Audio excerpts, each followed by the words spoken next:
Hey there guys, Ian here, and today I'm bringing you by popular demand another series of my how to make an intro. This one is a bit more advanced than the last one. It covers quite a few techniques. A lot of the techniques I actually already have tutorials for on my channel, but this kind of shows you how that you kind of combine them to create one kind of solid animation. This whole series will probably take part over 2 parts probably. The first part will be the Cinema 4D kind of setting up the scene, the animation and the rendering in Cinema 4D, and then the second part will cover the After Effects and post-production. So basically I'm kind of doing this off the top of my head. I haven't really planned anything for it, but I do have a sort of idea of what I want to create. And so what you'll see is a kind of learning process for me and for you almost. And it should go alright. I'm not doing anything too ambitious. So yeah, you'll be able to follow along. So yeah, let's just jump in and get started. So obviously the first thing you need is Cinema 4D, and if you don't have it, then there's not really that much point watching the rest of the tutorial. I'm going to use my logo to create this, but you can use whatever you like. So I'm just going to go to File, Merge, and then drop in my logo here. And this will pop up, and I'm just going to keep this all as one, and we have our logo here. And with the null object selected, I'm just going to go down to the position and just 0 it, so now it is in the middle of our scene here. Now a lot of people will just drop this into an extrude NURBS like so, just to get this kind of shape, but I want something a bit different. I don't really want these kind of flat edges here. I'm just going to turn that to lines. So you can see it better. I don't really want these edges here. I kind of want it to get thinner as it goes round, and I kind of want almost like a chiseled effect. This can be done sort of in here by creating something like a fillet cap and just going mental with this, but as you can see it doesn't really work that well. It doesn't really give you the desired effect. So what I'm actually going to do is delete that extrude NURBS. And I'm also going to delete the little logo here, so I just have the outline of this one. And what I'm going to do is just go into the front mode and zoom out so it's all in focus. And I've accidentally turned it from 0. Okay, so we have this in the middle, and I'm just going to go over to this button here, which is the point mode. So we get all these points. And with our scene selected, I'm just going to click Control A or Command A, and that's just going to select all our points here. Then I'm just going to right click and create outline, and just drag it in until we get something a bit like this. Now it looks mucked up, but I'm just going to click delete, and that's going to delete our original shape. And then with our live selection mode, just going to make the spline, if we go back to it, an open spline, so just unchecking the close spline option. I'm just going to delete all these other points around here, so we just have one simple outline here. So with this now, I'm just going to duplicate it, so Command C, Command V, or Control C, Control V, and I'm just going to shrink this down, move it across a bit, and I'm also just going to rotate it round a bit, just so it's a bit different. So now we have the outline of our shape, and these are just simple splines. The next thing I'm going to do is go into the spline selection mode and insert a circle. And I'm just going to change this down to something like 30. And then under our NURBS option, I'm going to go down to Sweep NURBS and just grab a path and a circle and drag it in. And if we go back to our main view, now we have it's sweeping round, and we have this circular option. Now, to create that kind of chiseled effect, what I'm going to do is change the immediate points on the circle to uniform and change the number down to 0. And as you can see now, we have this kind of chisel effect, which looks really nice. This could probably also be done with a square, but this is the way I found, and this is the way I'm just going to stick with for now. So next thing I'm going to do is I kind of want to thin it out at either end. So under the sweep NURBS option, if we just drag this up, under the object, you might have it like this. If we just go down into the details section, we have this scale option, which if we drag the start point here down, you see we get this kind of tailing thing here. Now I don't want to go to exactly 0, so I'm going to drag it up to around 1, and then I'm going to do the same with the end point. And then what I'm going to do is drag these little points here up a bit and select this point and drag this one here. And you can see now we actually have this kind of shape here, which is cool. It kind of thins out at either end, and it's not destructive at all, which kind of means the polygons aren't getting destroyed, and it all looks really nice. So next I'm going to just drag that down a bit. I'm just going to Control-C and Control-V on the sweep NURBS, delete the path in here, and just drag in the other one. As you can see, we have our other shape here. Now I'm just going to make the radius of the circle to something, if I select it, to something, or maybe not that high, maybe like 60. And in here I'm actually going to drop down the size a bit, just so it's slightly more pointed at the end. So here's the logo I'm going to be using. It looks a bit better than if I was to throw these into an extrude NURBS, in my opinion. Ooh. Oh, that won't work, because, yeah, you get the point.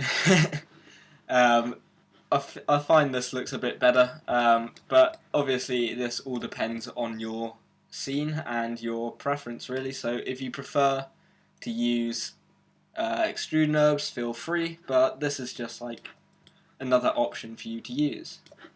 So the next thing I'm going to do is group these, so highlighting them both and pressing Alt-G, or you can highlight them both, right click, and somewhere in here is group objects. So the next thing I'm going to do is duplicate it. Another way to duplicate is holding down Control and just dragging, and you can either add it to a section or just make a new one. And I'm going to call this inner and this one outer. So on the outer, I'm going to right click, select children, right click again, and make editable. And in here we just want to highlight everything and right click and connect objects and delete. And I'm just going to make sure this is just called outer. So now we have our inner and our outer. And one thing I forgot to do before I did that, this is a learning process, is in here we just want to increase the size of these, so maybe make the smaller one something like 35 rather than 30, and maybe 70 instead of 60. So next we want to highlight everything, select children, make editable, select children again, and connect and delete. And just rename that. So basically what we've done is we have our inner shell almost, which is inside this if I turn this off. And we also have our outer shell here, which what we're going to do is break this up, the outer shell, and then we can actually reveal what's underneath, so we can have multiple textures.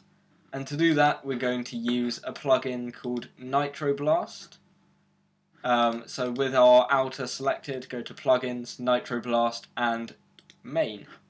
So this box will appear here, and we want to break this into maybe 300 pieces, and I'm just going to make the quality high. And also a nice option in here is our thickness, which I'm going to change to maybe 5%.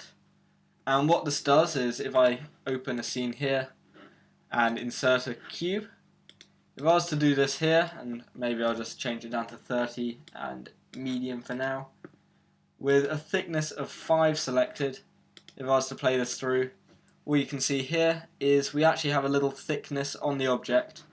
And if we go back to the start and change this to something like 50 and break this up, and now you can see the thickness is bigger. So for a kind of outer shell of an object, we want something like 5 just to give it a kind of narrow thickness, and just want to put this to high and 300, and with our outer selected, just click fracture.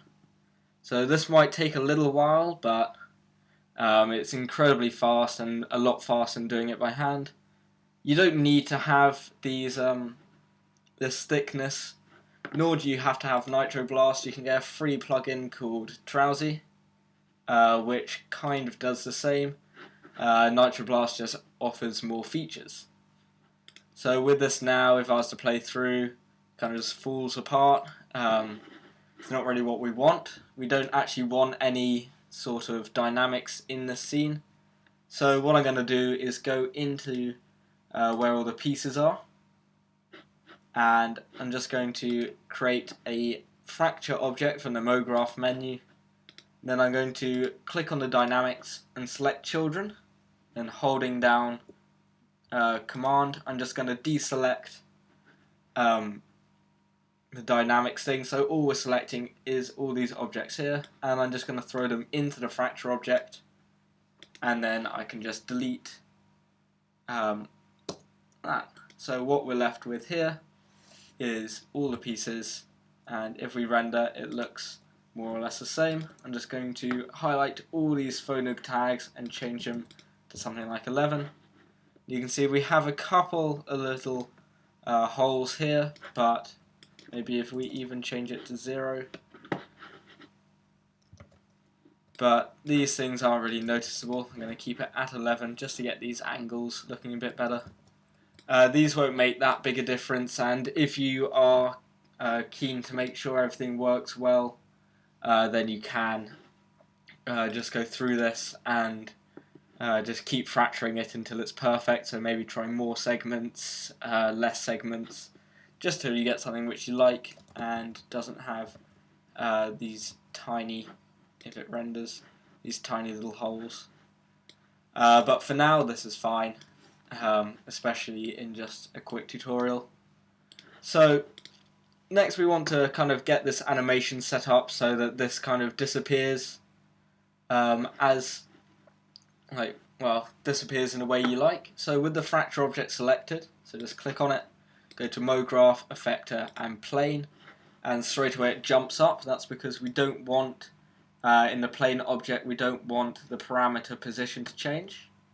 We actually just want the scale, and we want uniform scale and -1. And while we're at it, we want to go to fracture object, MoGraph and random, and we're just going to turn everything off there. You'll see why in a moment. So next you want to select both your plane and your fracture.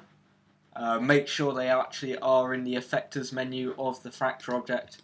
So with them both selected, you want to go to fall off, shape, change from infinite to linear, and the orientation to Y. So now you can see we have this kind of effect here, which if we drag up and down, the logo kind of reveals itself, which is pretty cool. This is a nice effect, and to make sure that you can move them both in time, we want to select both the random and plane and just make a null object. So now we move the null, both of them move in time. So the reason I put a random effector in now rather than a bit later is just so everything's lined up and they both have the same fall off, so when one works, the other one works as well. So the random one, all we want is a bit of random rotation, so I'm just going to change these to something like, well, maybe I can put these up a bit more, just so they have a little bit of randomness.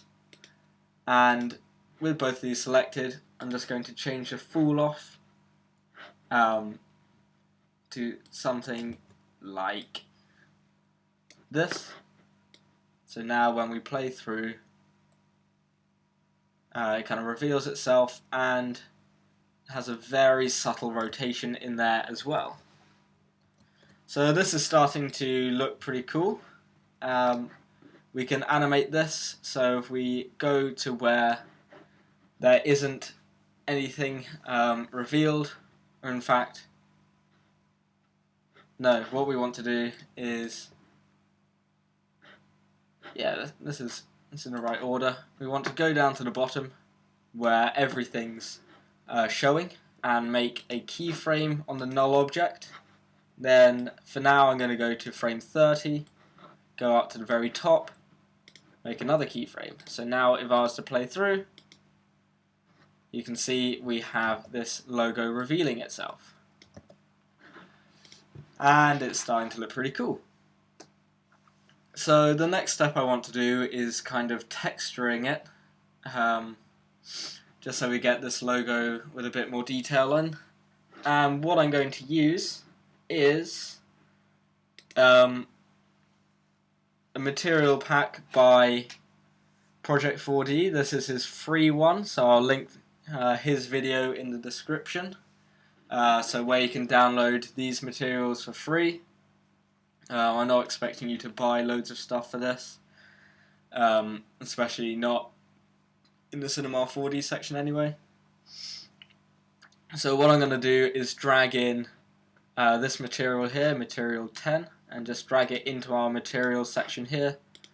And what this material is going to be is what is underneath. So this is our sweep NURBS here, so I'm just going to drag it onto both the sweep NURBS, highlight both of these materials and change the projection mode to cubic and to seamless.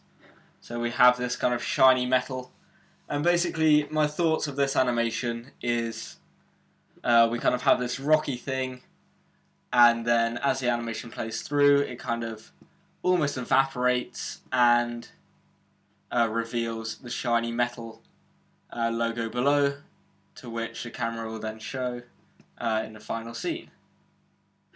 So with that done, we now need the kind of rocky material for this, and for this I'm actually going to use something from my material pack, I believe.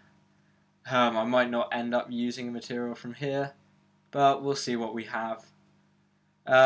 Let's try Stone 11. Rather than dragging it onto our materials section, I'm actually going to drag it straight onto the material from Nitro Blast, and that just replaces it, and so it instantly adds it to our scene here. So this looks pretty cool. If we go in here and just highlight all of these, you want to make sure seamless is checked, and if we go back to the start, you just want something that looks pretty nice, making sure everything looks right. And for now, anyway, that looks pretty good to me. Everything kind of changes its look when you add lighting in, and so for now I'm happy with that. So this is basically the animation. I haven't done anything too advanced. You can add or take away anything you like. If you don't like this effect, you can try something else. But this basically just shows how you can involve the kind of cutting plugins and effectors to create these kind of cool looks. So the next thing I want to do is kind of bulk out the scene. No, in fact, next step I'm actually going to do some lighting. So first thing is I want to insert a target light, and I'm just going to drag it back The good thing about target lights over normal spotlights is it does have this target here, so wherever you move the light, it follows this point here, and so you can light it really effectively and easily. So I'm just going to keep it as where it was originally at, and just drag the outer circle here across, and what that does is kind of just expands how much the light shows. So I'm just going to go into the details of the light and change the fall off to inverse square, which just makes it a bit more accurate, and we want to turn on shadows. And I don't really like how bright it is, so I'm just going to turn it down a bit. And it's around here where you realise you don't really like the texture that much, so as you can see it changes dramatically depending on your lighting. So you might want to just try something else. You might want to try something out of the pack.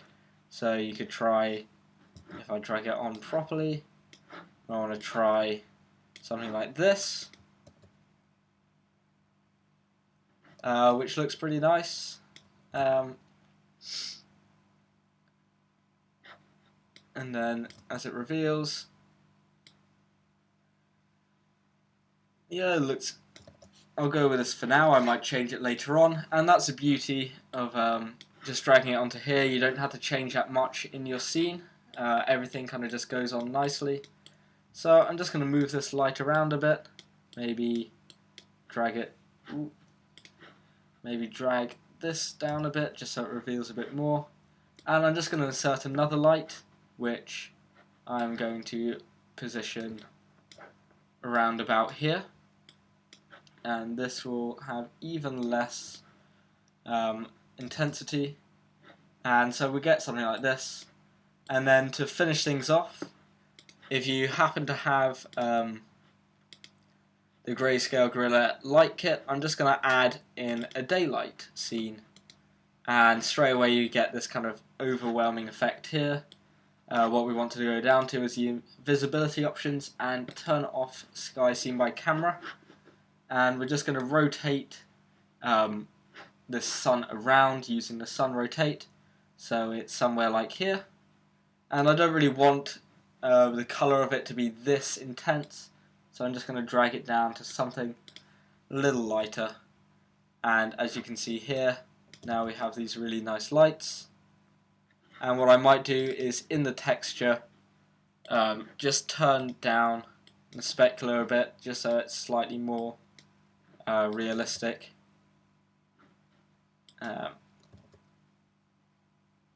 Yeah, just something like that, just so the rock looks a little bit more rocky, and maybe even turn up the specular in the metal, as I want the metal to be quite reflective. Specular is a really good way to kind of fake how shiny or reflective something is, and to me this is looking quite nice now. We might want to go into our render settings here and just turn on ambient inclusion to get some more realistic shadows. And yeah, this is looking really nice now. I keep wanting to say it looks realistic, but obviously you wouldn't find something like this in real life. But the materials itself look nice. They look realistic enough. So, as this is kind of a space scene, this is kind of floating around in space, we kind of want to fake some kind of stars, and this is where I'm going to use a tip that I kind of learnt myself from my latest Saw intro. So basically I had, it's going to be really loud, but all these stars, kind of the dots in the sky, and they're actually in 3D space. What I want to do is kind of put these dots into this scene here, and I'm going to show you how to do that now. So the first step is actually knowing what you're going to be doing in post-production. So I'm aware that I'm going to export this scene, including the camera, into After Effects. and I'll be showing you how to do that and setting that up.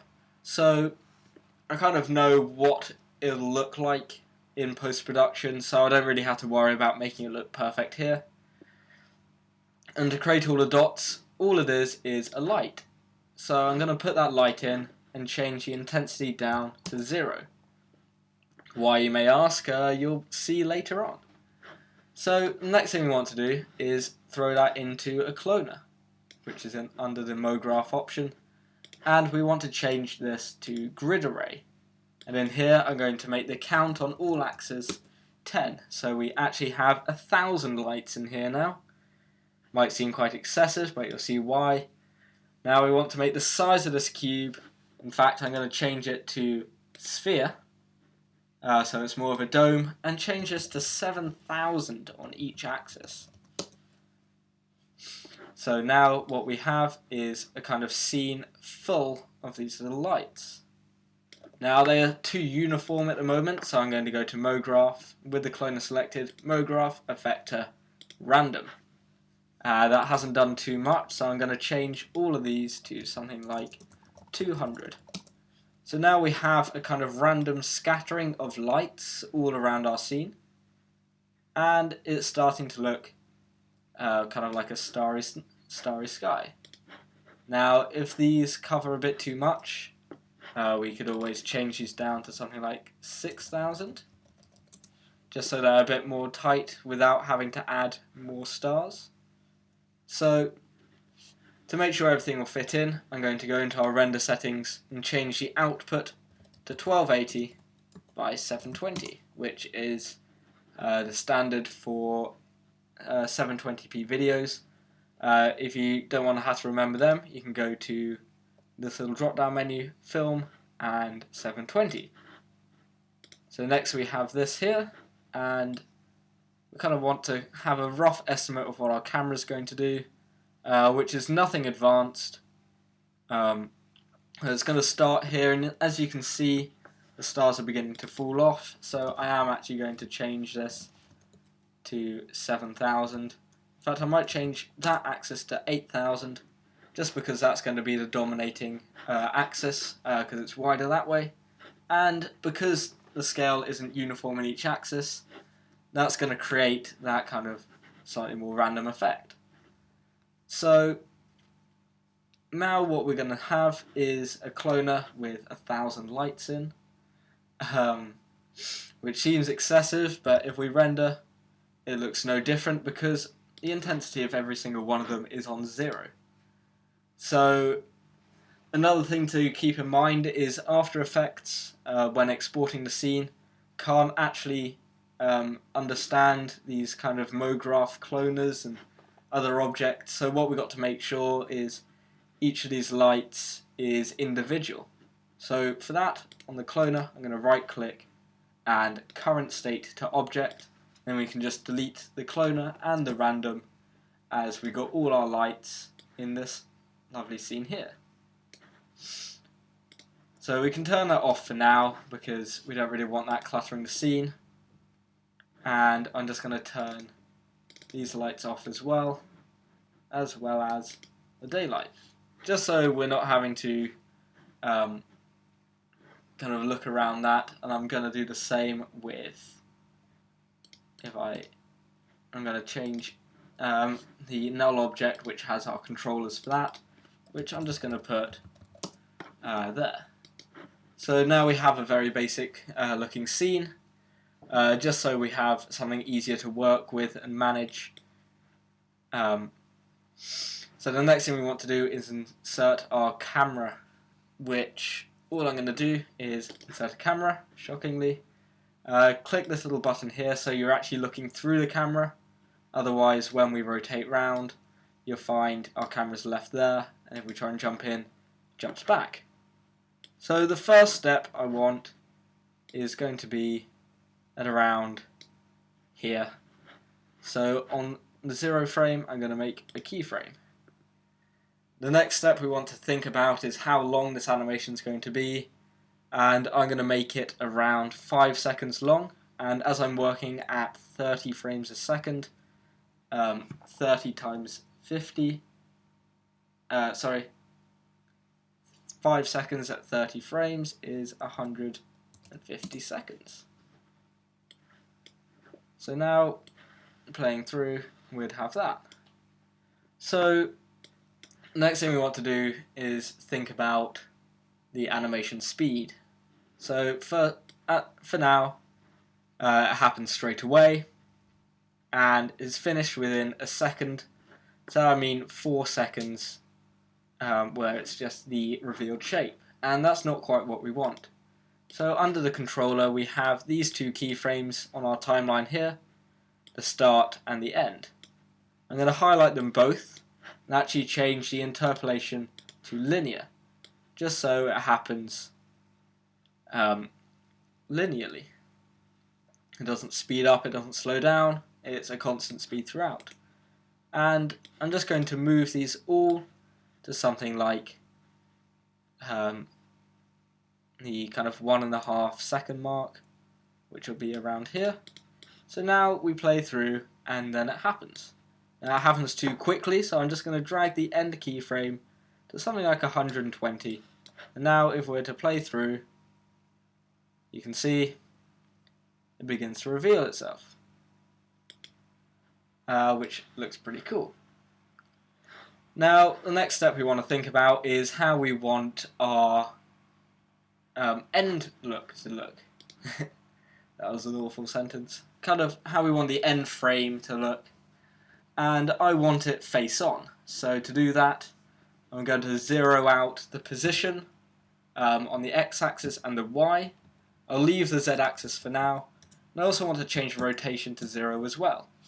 So now we have a face-on view of our logo, and if I make a keyframe, now we can play through and it reveals itself and it all looks nice. But the problem is it's a bit boring, so I kind of want this to actually end somewhere like here, but initially I want it to kind of start a bit closer in. So again, I'm going to zero these keyframes without deleting the camera. I'm going to zero this and the angles, and I'm just going to zoom in a bit to something like here. Now it looks okay, but we kind of get that curve here, which, especially if we go out the camera, you can see we have that slight curve there, which kind of makes this zooming out effect not look so good, because I just want a solid zoom. So I'm going to select these two keyframes and change them to linear. So now flies in and zooms out. And we might also want to change the first keyframe to linear. It's all about just experimenting. You might not like that so much, you might want to change just this one to spline. Or whatever you like, really. Maybe this one should be spline. But what we want to do here, in fact I will leave it like that. No.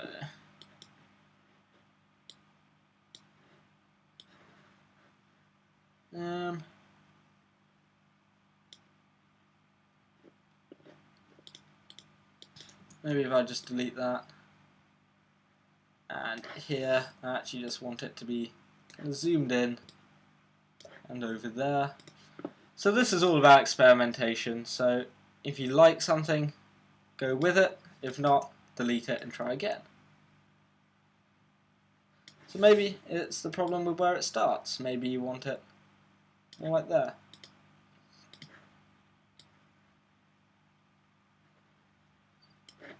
Maybe you want it zoomed in a bit more.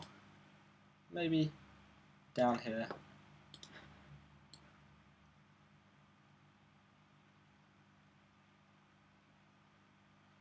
And then around here, maybe you want it something like that.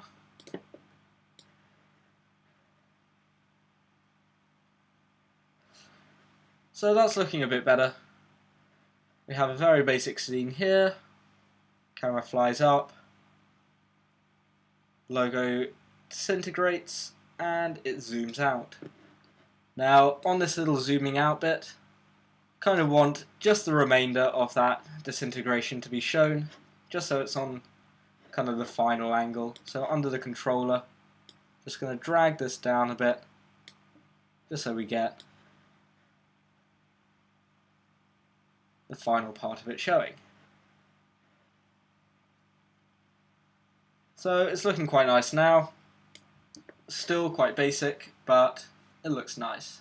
So I'm just going to turn that light on, daylight, that, and the cloner. You can see our scene's getting a bit more complicated. You might see this is a bit too bright, so you might want to turn this down. Or you could try turning the actual light down, which might be a good place to start. So that just gets rid of the too harsher light. And this is looking a lot nicer. If we just make a new camera so we can see what it looks like with the stone texture on to begin with. So that's how it starts. Starts to disintegrate and finally turns into our metal object.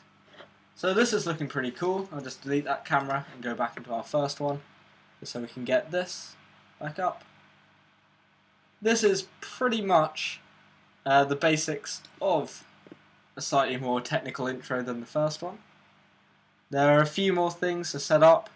We might want a kind of sky in the background, which I will actually do in Cinema 4D. This is what I've been using for quite a few of my current intros, especially the space theme one. The thing is, just to go into this tab here and create a sky, and then you want to find a kind of spacey kind of shot. So we're just going to make a new material, double click on the material, go to color, texture, and I believe that I should have one somewhere in here. I might be wrong, I hope I do. This is where I'm pretty sure I saved it a while ago.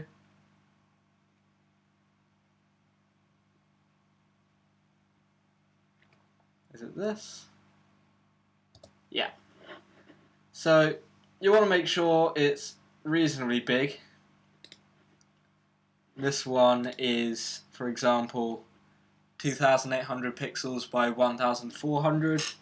So this is kind of large enough, and we just want to drag, if I turn the specular off, I want to drag this onto our sky object. I'm going to change it to, we're actually going to change the size down to something like maybe 50. So this is all just experimentation. Just get it into something you like. Might even change it down a bit more to something like 10. Yeah, so this is the kind of scene I had before. The logo will get a tiny bit, maybe if I go back to where it's reflecting. So this will take in a bit of the scenery around it. So the reflections will be affected by this. But the point of having a sky object rather than just a background is it moves with the camera. So you get this kind of 3D effect. And all these kind of points here will create the stars which you'll have around. So yeah, this is kind of the basic scene.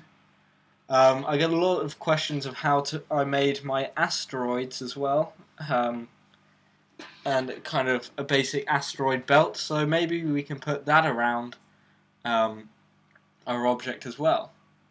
So basically I'm just going to make this in a new scene so we can see and work a bit faster. It's really simple to make. All I did was under our cubes here, just insert a landscape, and there's an option here called spherical. So I just turn that on, and straight away we get this object here. So it's a bit too big, so we'll just drag it down, and maybe decrease the segments to something like 50. Now we can just adjust this until we get something we want. So we don't want anything too pointy, so we're just turning down the object here until we kind of get something a bit smoother. We might need to increase the segments a tiny bit, but just do it until you're happy, and then what I'm going to do is just duplicate these about 6 times, and then under each one I'm just going to change the seed. So just deselect them all, select one, and just make sure each one looks a bit different.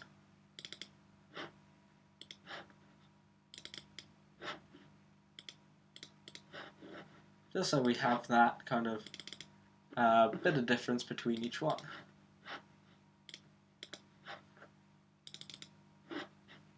And then the final one. So we have this kind of look here, and what we're going to do is just make them all visible, make them all editable, and now we're just going to play with the size a bit, so they're not all completely spherical. And this is going to create that kind of slightly more random look, so maybe one will be a bit smaller, but wider, and one will be a bit bigger, and like that, maybe even that way a bit. This one even smaller, and so this just creates the kind of look of completely different asteroids all the time. So the next thing you go to is highlighting them all. Wow. Insert a cloner, place it in, change the mode from linear to radial, and change it to the plane XY. Just increase the radius and the count, and now you can see a basic asteroid belt, but it is way too big. So we're just going to change the scale in the transform to something like 0.3. Ooh. So now we have slightly better asteroids, and we're just going to put this into our scene for now, just so we can get an overall scale. I'm going to turn off that and some of these lights, just so we can see what we're doing basically. So if we go into our top view here, you can have our logo here. Just going to drag the radius out a bit. We're also going to increase the amount of clones to something like 40, and we have a belt here which we can rotate around a bit this way and like this, but the problem is they're a bit too linear in the plane they go around, so we want to insert a random effector onto our clones and just play with the numbers here, just so we get something a little bit more random. And obviously we want to change the scale to something like 0.3, and that way we create this asteroid belt. So I feel they're a little bit too big still, so I'm going to change this to 0.1.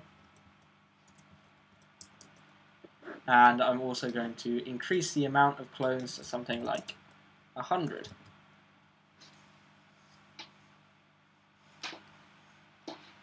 And then if we just drag on our rock texture onto each of these and change the projection mode to cubic, now we have all these little asteroids running around. So what you might want to do now is have them moving a bit, so have a keyframe here at 0 and another keyframe at 150 with it rotated around a bit and maybe moved a tiny bit that way, and another keyframe. So now it moves around. Again, it's a bit too linear, so we're just going to play around with these keyframes as well. So at 0, have keyframe on all of these, and another keyframe with maybe like that. We don't want anything too hugely different, but something like that. And then another keyframe for the rotation here, and at 150, something like 100. So now you can see we have it all rotating round. And if we were to go into our timeline attributes here, under the cloner, rotation, maybe we'll highlight this keyframe and this, and change it to linear, as well as the random one to linear as well, just so we have all of these rotating around linearly. So this is looking pretty good now. This is more what we want. You also might want to make just some in the distance, so just cloning this and just upping the radius all the way here, and maybe make a keyframe with something like that. No, in fact, we won't do that because it will clog up our scene too much. This will be just a very basic asteroid belt, and we can just change the count to something like 150. Just so we have a few more.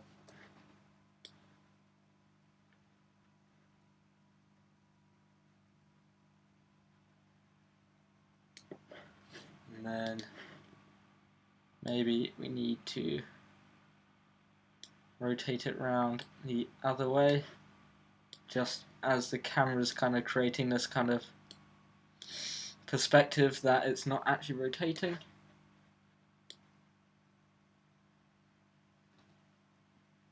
And there we are. So this is our animation. This has taken a lot longer than I thought, but there you go. So if we turn everything back on, we have all our lights here, and we have our sky, our object which animates, the camera that moves, everything working fine. So the next thing we want to do, most importantly, which you should have done for a while, is save. I'm just going to save it to our desktop tutorial,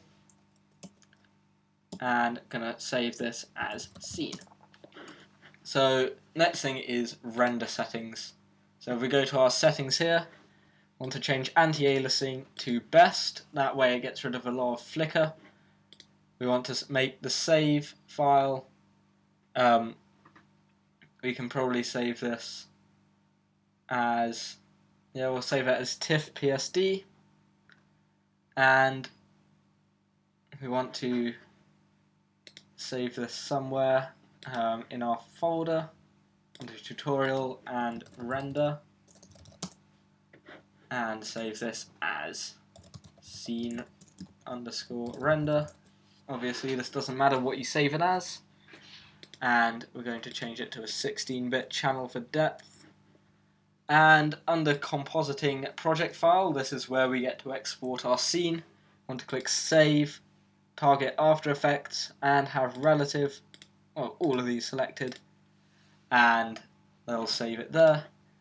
To speed up the render a tiny bit, we don't really need these so high, so we'll make the ray depth 6, reflection depth 3, and shadow depth at 6 as well.